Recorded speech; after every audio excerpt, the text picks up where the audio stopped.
क्या तो बोल दें।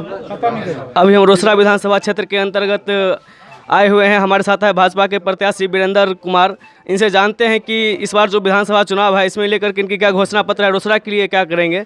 आपका सबसे पहले काम रोसड़ा के लिए क्या रहेगा सर? रोसड़ा वासियों का जो आग्रह है, जो रोसड़ा एक सांस्कृतिक स्थल रहा है और वैधानिक दृष्टिकोण से नगर परिषद का दर्जा बहुत पहले प्राप्त था इसे। तो लोगों का मानना है जो रोसड़ा को ज़िला कैसे बनाया जाए, और जिस विचार परिवार से हम आते हैं वह जो 1998 में ही रोसड़ा को ज़िला की मान्यता दे रखा है। हम संवैधानिक रूप से चाहेंगे लोगों का जो अपार सहयोग मिलेगा उसे सदन में मजबूती के साथ रख करके रोसड़ा को संवैधानिक रूप से ज़िला का दर्जा कैसे दिया जाएगा, हमारी पहली प्राथमिकता ये है।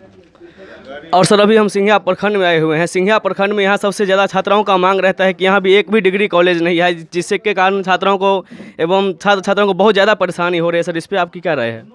शिक्षा के लिए हमारी सरकार नई नीति बनाई है, उसके लिए जो सामाजिक आवश्यकता है पूरा किया जाएगा। आप जानते हैं भारतीय जनता पार्टी के अंतर्गत दुनिया का सबसे बड़ा गैर सरकारी शिक्षण संस्थान चलाया जा रहा है, और वाजपेयी जी की सरकार जब आई थी तो वाजपेयी जी ने घोषणा किया था जो हमारी लचर व्यवस्था है शिक्षा को जो है प्रत्येक व्यक्ति के द्वार तक हम कैसे पहुंचाया जाए। तो उसी में जो है संसाधन कम रहने के बावजूद भी कहा गया जो एक शिक्षक में जितना स्कूल चलता है उतना अति संसाधन में एक विद्यालय चलाएंगे, और उसका परिणाम हुआ जो सर्व शिक्षा अभियान के तहत जो है लाखों शिक्षकों की नियुक्ति की गई और जन जन तक शिक्षा को पहुंचाया गया। अब आगे शिक्षा में सुधार कैसे किया जाए इसकी सरकार जो है प्राथमिकता के तौर पर विचार कर रही है। सर आपकी गठबंधन की सरकार कह रही है कि हमने 7 निश्चय योजना के तहत बहुत ज़्यादा काम किए हैं और 7 निश्चय योजना 2 के तहत वो वोट मांग रहे हैं, लेकिन 7 निश्चय योजना तो सफल पूरी तरह से नहीं हुई है। कैसे नहीं सफल हुआ? गांव में आज से पहले कलरा, हैजा, अतिसार की बीमारी जो है लोग परेशान हुआ करते थे।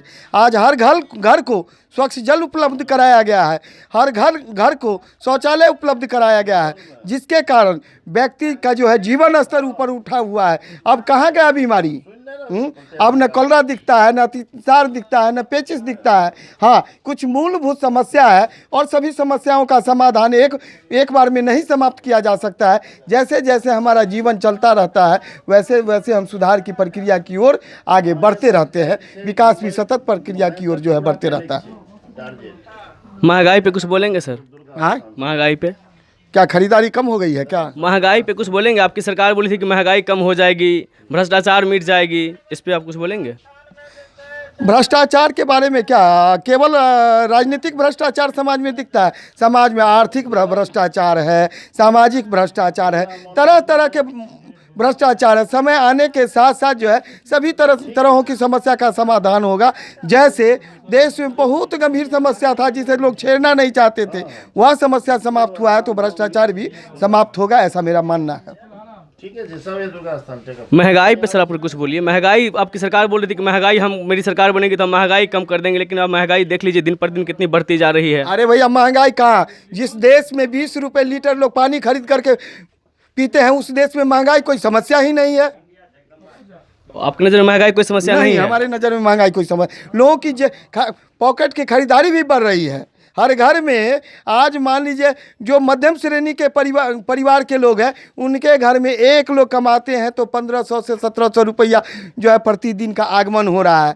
हमारे जो समाज में जो श्रमजीवी परिवार है उनके घर में जो है 4 से 5 लोग श्रम करते हैं, उनके घर में 2500 रुपया का आगमन हो रहा है। इन बिंदुओं पर लोगों की नज़र नहीं जा रही है। सूक्ष्म दृष्टिकोण से जो है देखने की आवश्यकता है। जो महंगाई बढ़ रही है तो लोगों की खरीदारी भी बढ़ रही है। चलिए, आपको हमारे साथ जुड़ने के लिए बहुत बहुत धन्यवाद। आप देखते रहिए दिल्ली क्राइम प्रेस।